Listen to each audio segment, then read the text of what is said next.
Oh my god, dude, you're like so toxic, bro. How'd you even get so toxic? This video has been in the works for almost a decade, and by that I mean we started this script like 5 years ago. I'm old! You may say 5 years is nowhere close enough to be considered a decade, but I say my brain time is just much faster than the average humans. I fully understand Rick and Morty, and I've only watched it once. That's how big of an IQ brain I have. It's the pinnacle of humor. I hope you can sense the very clear sarcasm. But what my brain is trying to wrap itself around and absorb like magnetic putty is how before Pokemon Sword and Shield, almost every Pokemon could learn the move Toxic. You see, Toxic is a TM move, but the TM doesn't exist in Swish. They didn't even bring it back as a TR, so there's no way to know yet if the Gen 8 Pokemon are able to learn it. Most of them could still very well learn it if a future game brings the TM back. But for now, there's no way to confirm it. But anyway, when I say almost every Pokemon could learn the move Toxic, I don't mean like 3/4 of them, I mean most. Doing the math up through Gen 7, so the first 809 Pokemon, only 23 Pokemon don't learn the move. That's 2.84% of them. So only a little under 3% of Pokemon are incapable of learning it. And most of those still can learn it after they evolve. If we take those out of the equation, we're left with only 6. Meaning that 3/4 of a single percent of Pokemon are incapable of learning Toxic. 0.74%. Why then was this move so common? Are all Pokemon poisonous? Why do basically all Pokemon learn it? And why do those few Pokemon that don't learn it not learn it? Well, that's this video, and I hope you're ready to watch it. Do you like shopping online? Sometimes there's really cool stuff you can't find in stores. Things like way neato stickers, super cool zines, books, embarrassing adult products, eBay, just like buy eBay. Buy eBay. Figurines that may or may not be bootlegs, retro stuff from that guy you don't know, donations to VTubers. Oh, you dog, that's the worst one. Now these things started sounding kinda sketchy, huh? Maybe you don't want to give them your personal information or your credit card number. And that's where today's sponsor comes in. It's Privacy.com. With Privacy.com, you no longer have to put all your payment information all over the internet. Instead, you use it to create a virtual card to use on those sketchy or more personal payments. Or heck, even completely trustworthy sites sometimes get hacked and your credit card info stolen. But with Privacy.com, that's not really an issue anymore. You can make several virtual cards and set spending limits on them, be it monthly or a limit just in general. So even if, hypothetically speaking, I'm not planning anything, even if Netflix got hacked and your card info was stolen, the virtual card you used there would still be limited to just the cost of Netflix per month, and it can be canceled at any time. From everyday users to business professionals with 1% cash back on every purchase. There's a plan for everyone. So go to privacy.com/Lockston and sign up soon. New customers will get an extra $5 to spend on their first purchase, which sounds pretty dandy. Just here's a Lincoln. Oh, I guess that could also mean a penny, huh? Let's talk game mechanics first to get you familiarized with the attack. Toxic is a move that leaves the target badly poisoned. Its poison damage worsens each turn. This is different from the regular status condition, poisoned in a few ways. Normally, being poisoned means you lose 1/16 of your max HP every turn. But when badly poisoned, it's additive. Every turn increases that damage by an additional 1/16 of their max HP. Meaning, thanks to mathematics, it will cause you to faint in only 6 turns if it isn't cured. And that's on its own. That's ignoring if any other attacks hit. So yes, it's much worse than poison. In fact, its Japanese name is perfect. Excessive poison. So overkill. The name of the status even is different in Japanese. Rather than simply badly poisoned, they say deadly poisoned. Oof. Poison is a fun little idea in video games, but in real life, poison is a very hard concept to just blanket describe, as there are many different types of poison. A poison typically is a substance that is capable of causing the illness or death of a living organism when introduced or absorbed. That definition seems a little open-ended, Oxford. You could even say a bullet could be considered a poison. People die when you introduce bullets into their system, especially if they absorb them. Well, let's see what Webster has to say about that. Yes, a substance that through its chemical action usually kills, injures, or impairs an organism. That's the definition I know. Typically, poison is used to kill, be it out of defense or predation.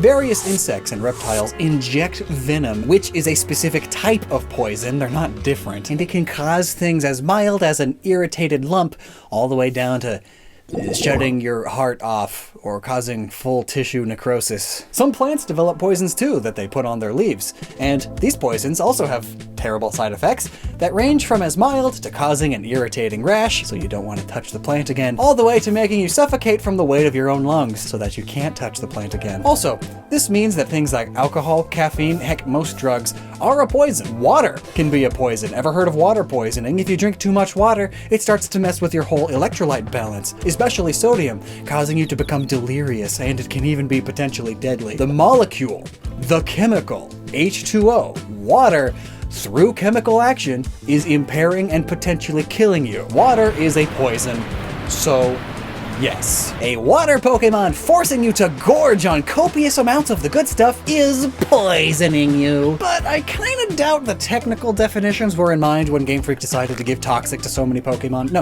I think it was more so probably having something to do with everything carrying around bacteria. But even then, it's complicated. Bacteria and viruses aren't considered a poison directly, but plenty of them do carry poison, and that poison they carry makes you very sick. I mean, the chemicals they have inside of them are chemically messing with you, causing impairment and even death. So yeah, what the germs make is poison, but the germs themselves? No, not so much. Does this mean germs are venomous?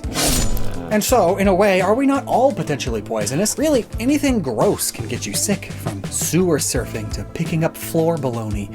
And compared to humans, animals tend to be pretty dirty. Let's think about cat scratch fever as an example. It's a disease caused by Bartonella henselae bacteria, which doesn't actually kill you, but it's not great to have. It makes you sick. It really sucks. Normally the bacteria is there because cats bury their own feces, meaning they touch it with their feet and claws are in their feet. So when you get a scratch, it's leaving bits of gross poop bacteria in your wound. And wounds are the best place for bacteria to grow, other than bacteria growing dishes, I guess, but that's not the point. So considering that all cat Pokemon learn Toxic, is that their Toxic? Does each genre of Pokemon have a version of Toxic that works in their own way? Monkeys are known to throw their own poop.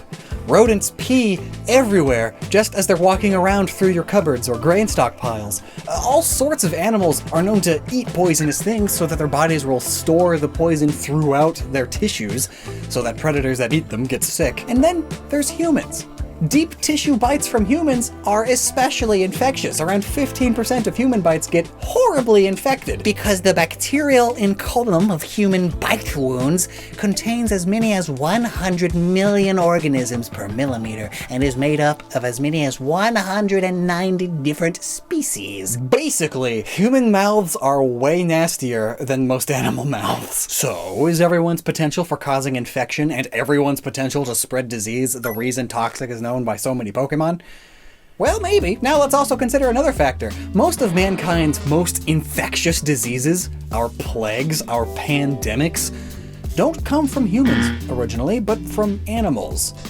And not even the poisonous ones. In fact, rarely the poisonous ones. You see, most diseases aren't out to kill you. They want to live. It's an organism. That's what they do. And if the thing that they're living inside of dies, if you die, then they will die too, and they aren't working as intended. But also, since they eventually die of old age, they want to reproduce. And they can only do so much of that in a single body before killing them. So instead of driving their host to death, they try to get it spread through things like sneezes and coughs and hands not being washed. But the problem is our worst plagues don't come from humans, they come from animals. And animals have very different sorts of immune systems. COVID-19 came from a bat. Ebola too. Remember bird flu? Heck, the regular flu. It came from pigs. Tuberculosis came from cows. Humans are not nearly as large as pigs and cows, so a disease that may just feel like a nuisance or like the common cold to a pig and a cow, well, if a human catches it, it's deadly. The germ doesn't know it's in something that isn't that large.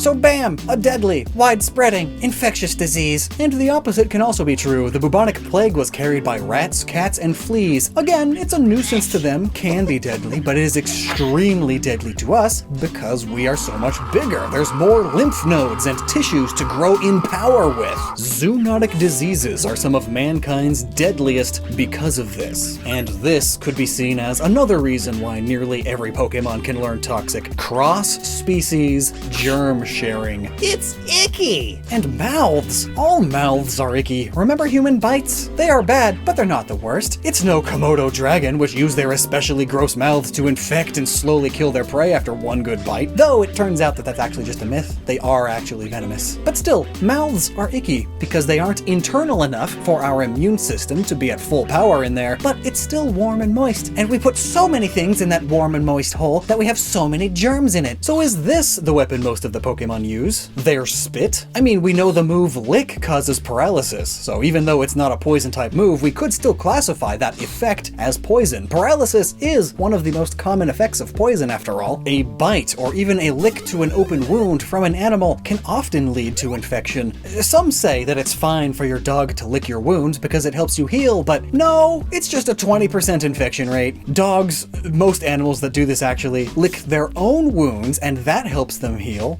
because it's their own wound they are licking, not because they have magic healing spit. Saliva does have antibacterial and a cell-derived tissue factor that promotes healing, but it also has all of those gross things too. You are used to fighting off your own gross bacterial makeup in your spit, right? Because it's your own. Your body's fighting it constantly because they're all in there.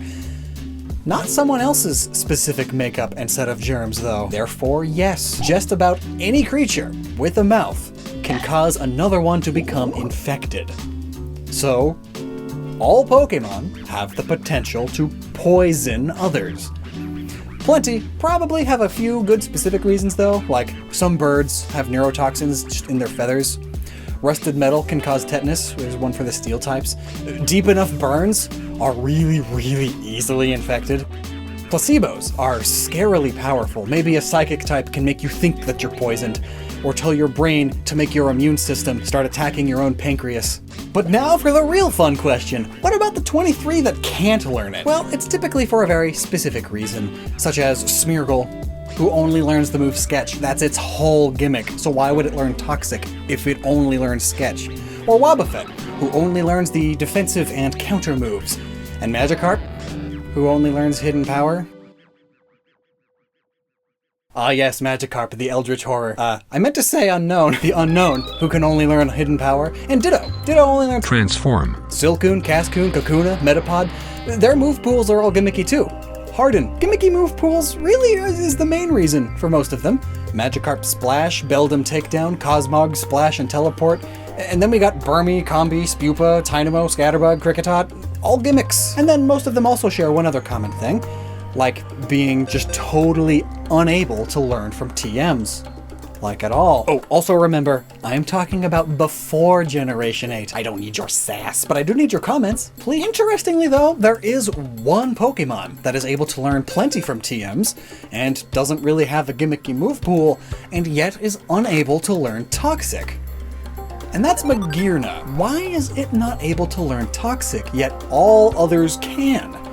It might have to do with its man-made nature, but there are other man-made Pokemon who do learn it, so let's look at its design origins. That's right, it might actually be on purpose, not just Game Freak forgetting. Aw, good for you, Game Freak, you made a good thing! Or it's just a coincidence. Either way, Magearna is based off of a robotic caricature of a Pokeball mainly. Its soul heart contains a soul, or infinity energy, that has been adhered to an automaton body that it possesses. Being 100% non-organic already gives us a reason for it not learning Toxic, but it's not the best one on its own because there are other non-organic Pokemon that can learn it. But what is a great reason is Magearna's other main inspiration. Magearna is also based off of 19th century milkmaids and nurses with their puffy dresses and headwear. Names like Florence Nightingale and Edward Jenner come to mind, basically the founders of modern medicine. The story goes that a young Edward Jenner heard of the incredible immunity of milkmaids to smallpox, and he wanted to know why. Loads of research later, he figured out a way to legally inject a child with a milkmaid's cowpox, and didn't get thrown in prison because he just invented the vaccine. All thanks to milkmaids. Medicine was revolutionized, and just a couple of decades later, it would be revolutionized all over again by Florence Nightingale, who founded modern nursing and healthcare. Consider this. Before her, hand washing was optional for doctors and nurses. Yeah, even the surgeons. Then she came around and demanded all of her nurses in training wash their hands and change the rags that they would use to clean up messes and soak up blood between patients. For once. And also, maybe we should wash the floors and actually get funding to maintain our buildings. Up until this point, hospital work was considered very low class, so everything was dirty and breaking all the time. And wouldn't you know it, after fixing all of these issues, infection rates and death plummeted.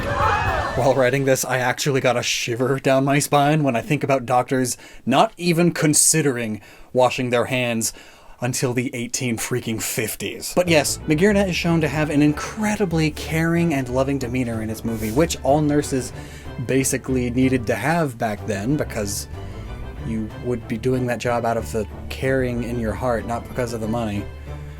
And also the whole outfit. And not knowing toxic also leads me to these conclusions, like the milkmaids, who wouldn't get the zoonotic disease because they were immune to it. Basically, I just think it's pretty neat and worth talking about. And now you know the neat things too. Thanks so much for watching this video. Sorry for being such a toxic YouTuber, but maybe subscribe anyway. It's not like it stops any of the other people subscribing to toxic YouTubers. Also, that was sarcasm.